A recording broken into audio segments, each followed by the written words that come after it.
All right, guys, welcome back to the channel. We're going to talk today. It is April 2nd. It's actually my birthday, April 2nd, and 51 years old today, and I'm out here hunting. We've been out here most of the morning, and we went back home for a little bit for lunch, and then we're back out here now for the evening. We're hunting hogs. Turkey season comes in on Saturday, and we're going to talk about southern hunting versus northern hunting. You guys know that a lot of you guys know I grew up in Michigan and spent most of my time hunting in Michigan. I've also think it's up to like 22 states now that I've hunted. I've deer hunted in 22 different states. How is deer hunting in the South different than hunting deer in the Midwest and that kind of stuff? We want to talk about that today because there's some huge differences. First off, you got to understand the conditions. All right, the conditions that we're in, they're unbelievable.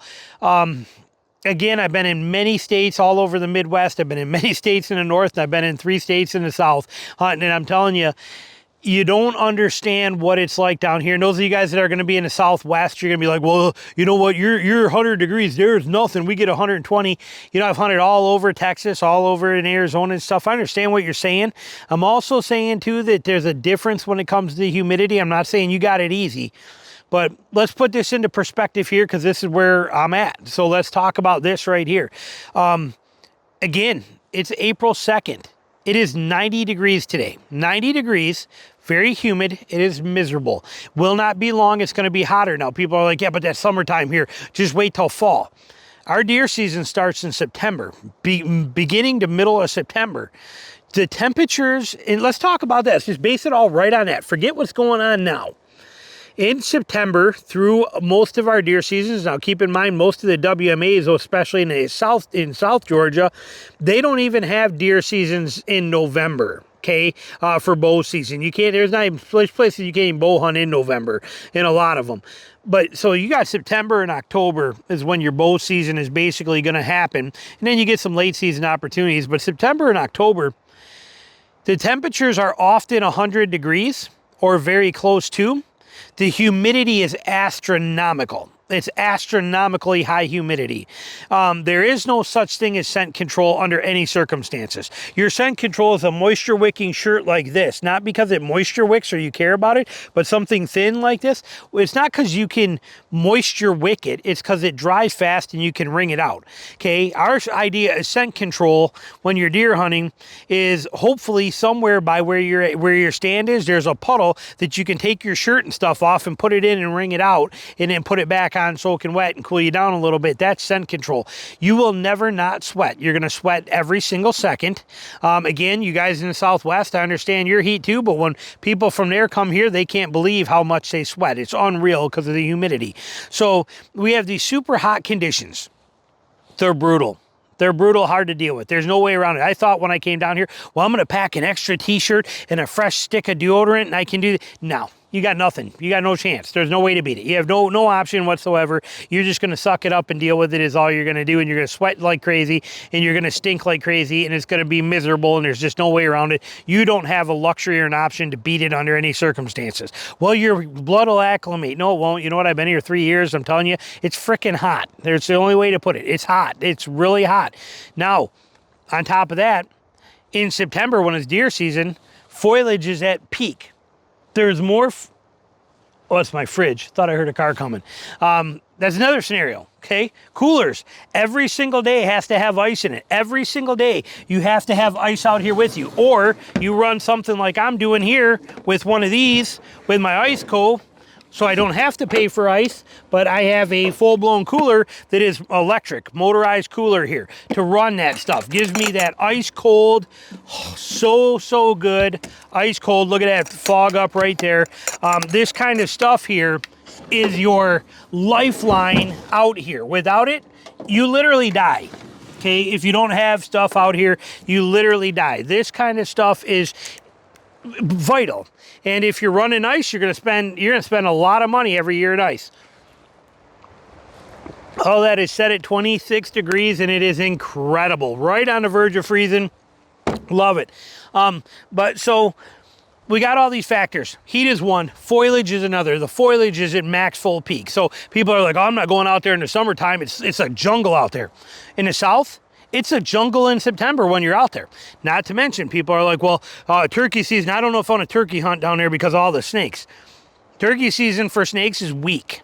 Okay, yes, snakes are out. Snakes are out all year long. But September and October, snakes are out more than any other month. I will see more poisonous or venomous, okay, whichever way you want to say it. Venomous, I know is correct. But I will see more venomous snakes, including more rattlesnakes, in the month of September, bow hunting for deer, just walking to and from stands, than I will in my entire year of covering hundreds and hundreds of miles while I'm hog hunting. More just walking to and from hunting places in September and October than I will the rest of the whole year combined. Okay, they're everywhere. They're always moving. So that's a big factor. Not to mention water. You're like, okay, well, I'm going to go through here and get over to there. Those waters got gators in them. Not the gators are worry, so you kick them out of the way usually, but I know a lot of people, you guys know a lot of people that you follow their channels that have had some pretty serious gator encounters. So you got all these things. Not to mention, you guys, again, you're like scent lock, ozonics, all this kind of stuff. We're like permethrin, DEET, we're no gnats and thermocells running all at the same time. Mix that in with 3 gallons an hour of sweat pouring out and soak clothes. There's our combination. Okay, it's a different ball game here. And like I said, your gnats, they're impervious to DEET. DEET won't stop a gnat. They will be in your eyes, in your ears, driving you crazy, in your mouth. Every breath you take sucks in another gnat. This is the reality of it. Now, it's miserable.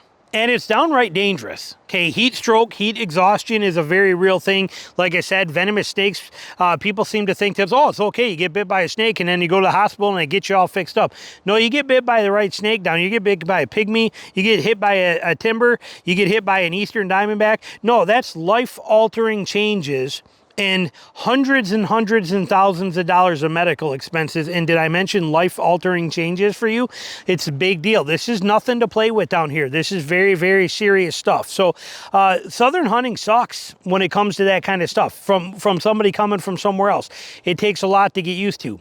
Would I ever move back up north or in the Midwest? No. Okay, I love it down here. But it is a whole different animal. This is a game that is what do we say here? How do you put that? My favorite saying ever, Woody Harrelson said it in a movie, he said, but experience is nothing more than a series and sequence of situations that you survive through. That's what experience is. Down here, the experiences you gain, the knowledge you gain, the situations you get through, it's pretty dang amazing. I would not trade it for anything. However, it tests you all the time and it is brutal hard. There are people down here that hunt public or private land, they got a whole different world. When you're a public land hunter and you come down to the south to public land hunt, it is a game-changing world for somebody that was up north or in the Midwest on a different level. Now, you can come down here and chase hogs around in January and February and you're like, oh, it was cakewalk easy. I've been down here before. It was nothing to it. It was cakewalk. Yeah, you could definitely come down here and do that and see how that goes. Okay, but that's not deer hunting in the south. And it's also not what 99% of the year is like down here. This is it. Again, 90-something degrees. The sun is always out here. Okay, you guys know in the Midwest, and like where I come from in Michigan, you get 3 months, 4 months of the year where the sun comes out 2 days. And everything else is gray and dingy. Okay, down here, the sun is out all the time, and the sun is very intense, and the sun right now is cooking and hot. The sun is always here and always brutal. So many things that you have to take into consideration when you're down here that make hunting down here an absolute challenge. The roads, even the roads we're on. Okay, if I take this camera and I just spin it just a little bit, you can almost see it there, but take a look right over there, right around this corner. Okay, you're not getting through here where I am. You're not coming out here with you're not coming to hunt where I am, where I'm going over there.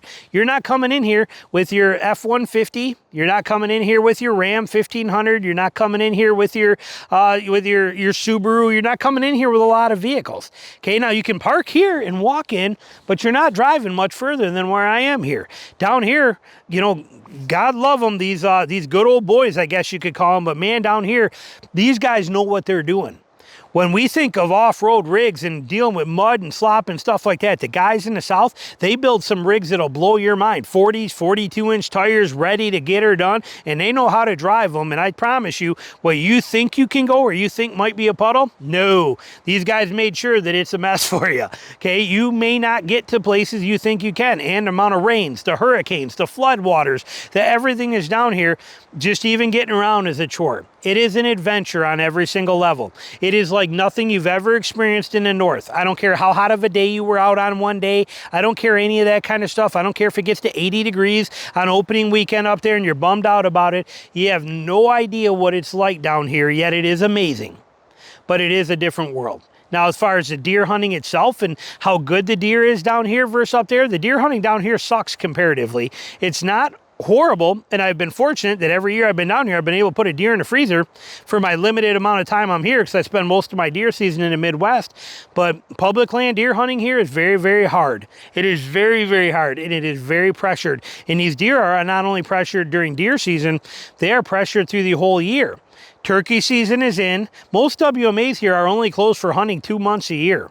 Every rest of the time, they're out there small game hunting, they're hog hunting, they're deer hunting, they're doing everything. They're running nonstop like crazy, giving it everything they got. And these animals get pressured hardcore from it. So the whole southern hunting thing, it's an adventure on every kind of level. Not something that most people will want to tolerate. So many say, yo, I'm going to come down here and hog hunt. I'm going to come down here and hog. And then they come down here and they hog hunt. They're like, yeah, I'm never going there again. I'm sorry, I'm just never going there again. And you're like, but you were here in February. It was beautiful. No, I'm never coming back again. Okay, they don't understand. You think thick? You think you know thick somewhere in the Midwest or up north or something like that? You think you have an idea what thick is? It's a whole different world down here. And thick here means stuff that can kill you. So like I said, pretty interesting scenarios, different world. Would I trade it for anything else? No, I love it down here. Took a lot of getting used to. I enjoy it every single second because I was not born and raised here. I will never catch up to some of these amazing southern hunters and what they have down here.